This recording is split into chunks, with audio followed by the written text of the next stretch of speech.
నమస్తే, welcome to RV TV. ప్రస్తుతం మనం జయశంకర్ భూపాలపల్లి జిల్లా మొగలపల్లి మండలం వేములపల్లి గ్రామంలో ఉన్నాం.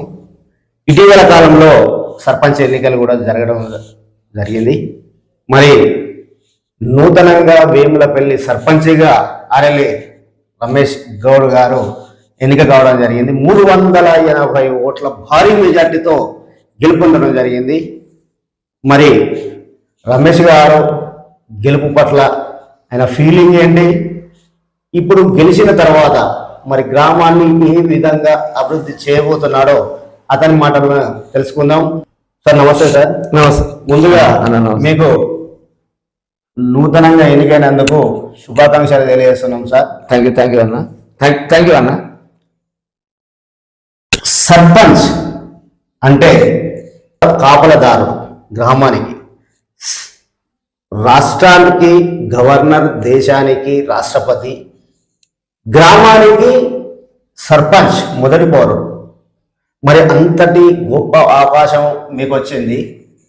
ఈ సర్పంచ్గా ఎన్నిక కావడం పట్ల మీ ఫీలింగ్ ఏంటండి?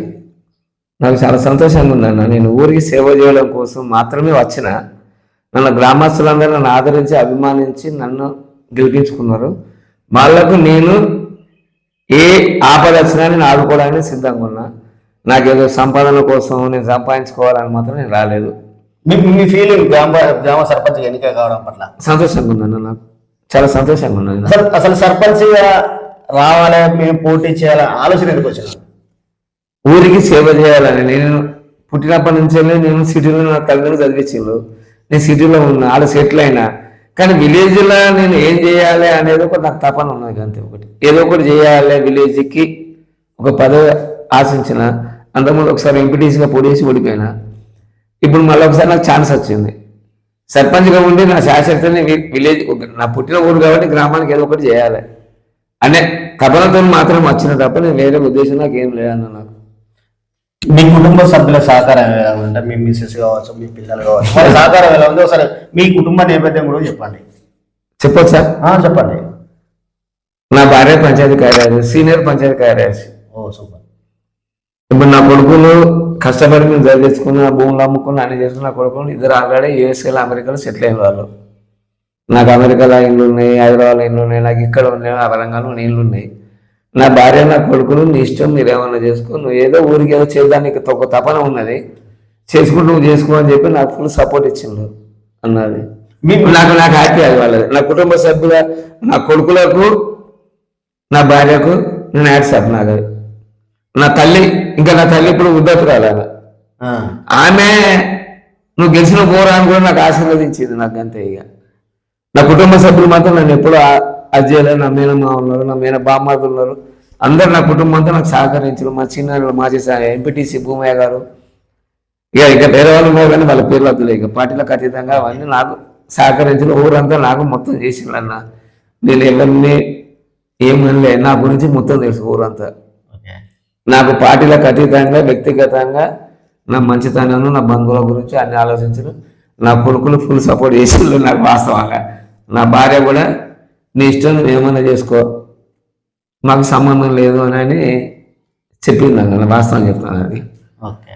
ఇప్పుడు ఇక నా గెలుపు అంటే నేను ఇక నా కొడుకులకు, నా భార్యకి అంకితం. ఇక నాకేం నాకు ఇక ఓకే.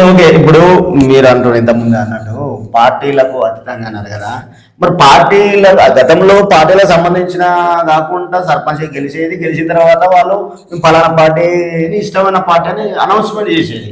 కానీ ఇప్పుడు అట్లా కాకుండా ముందే ఈయన మా పార్టీ క్యాండిడేట్ అని చెప్పడం జరిగింది. మీరు ఏ పార్టీ తరఫున మీరు ఇక్కడ బలపరిచారు?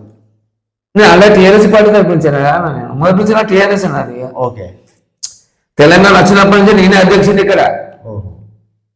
ఇప్పుడు గత ఇప్పుడు 7వ నాది. ఇప్పుడు ఇది గ్రామ కమిటీ అధ్యక్షుడా? గ్రామ కమిటీ. తెలుగుదేశంలో ఉన్నప్పుడు కూడా నేనే పార్టీ అధ్యక్షుడిని. తెలుగుదేశం పోయిన తర్వాత మళ్ళీ టీఆర్ఎస్ ఉద్యోగంలో పాల్గొని జైలు కూడా పోయించిన బాబుతో మేము మొలుగు 3 రోజులు పంపించిన మమ్మల్ని. మొలుగు అన్నారెడ్డి పటేలు, వెంకటేశ్వర రెడ్డి గారు, మీ అంత ఒక 10 మందిని మమ్మల్ని మొలుగు పంపించారు. మాకు అన్నారెడ్డి పటేలు కదా అక్కడ మొలుగు భూమ పెట్టింది. చదువు అన్నారెడ్డి గారు ముల్కల్పల్లి. ఇప్పుడు ఆయనే మాకు భోజనాలు పెడిచారు. మధ్యాహ్నం పొద్దున రాత్రి వచ్చేది మేము. అంటే మీ ఎదుగుదలకు చదువు అన్నారెడ్డి ములకలపల్లి మాజీ సర్పంచ్ కూడా కారణం అంటారా? పక్క అందరు పార్టీలు మారితే అన్న కండ కప్పుతారు కదా. ఎస్. కానీ చదువు అన్నారెడ్డి గారు డైరెక్ట్ బీఫామ్ ఇచ్చి ఎంపీటీసీ వెళ్ళి పెట్టించిండు. ఆయన కూడా పార్టీ మారలేదు. ఇప్పుడు అందరూ కండ కప్పుకుంటారు, కానీ నాకు టెలివిజన్ నుంచి డైరెక్ట్ నాకు టీఆర్ఎస్ బీఫామ్ తీసుకెళ్ళి నాకు ఎంపీటీసీ వెళ్ళి పెట్టించిండు ఆయన. నాకు ఆయన కూడా నాకు గురువే. అన్నారెడ్డి పర్లేదు నాకు బాగా అభిమానం ఆయన. నీకు కాదనేది లేదు ఆయనను.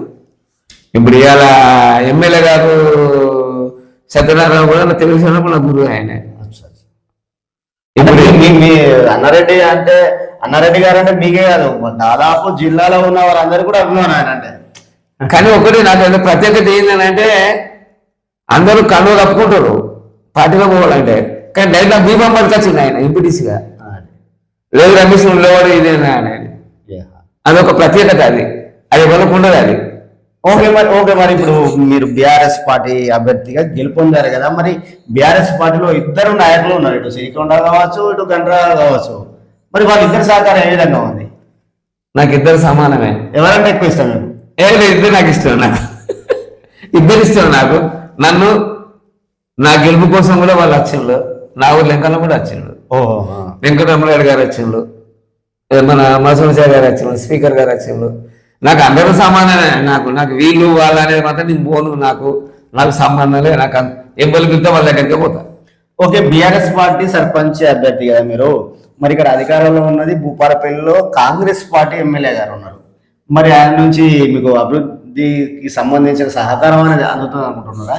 నేను తప్పకుండా అందాలని అనుకుంటాను. నేను తెలుగుదేశంలో కూడా ఆయన నా గురువు, ఆయన ఎమ్మెల్యే గారు సత్యనారాయణ గారు. నన్ను కాదని అనడాన్ని అనుకుంటున్నా. పోయాక మర్యాదపూర్వకంగా నేను కలుస్తా. తప్పకుండా ఏంటని అందరినీ కలవాలి, నా బాధ్యత అది. ఓకే, అవి మీకు రాష్ట్ర ప్రభుత్వం నుంచి కాకుండా కూడా కేంద్ర నిధులు అయితే రావడం జరుగుతుంది. అది డెఫినెట్లీ దాన్ని కూడా మీరు కేంద్ర గవర్నమెంట్ నిధులు కూడా వస్తాయి తప్పకుండా. నాకు ఇవ్వచ్చిన నయా పైసా వృధా ఖర్చు కాకుండా నేను వేముల పెళ్లికి సేవ చేయడానికి నేనున్నా. ఇక నేను ఎమ్మెల్యేగానే కోరుతా, సార్ మన పరిస్థితికి ఇది కదా, నా రోడ్లు మంచిగా లేవు, మీకు తెలిసిన దృష్టి అది, కానీ రోడ్లు మాత్రం చేయాలి సార్ అని అదే కోరుతాను నేను. ఇక ఆయన మీకు అన్న ఇక్కడ బస్సు సౌకర్యం గ్రామానికి ఉన్నదా? ప్రస్తుతానికి అయితే వస్తుంది. సార్ కూడా ఎమ్మెల్యే గారు కూడా కొంచెం అది మొర మీద పోయించిండు. ఇప్పుడైతే బస్సు అయితే నడుపుతాను. రోడ్ల పరిస్థితి ఏంది?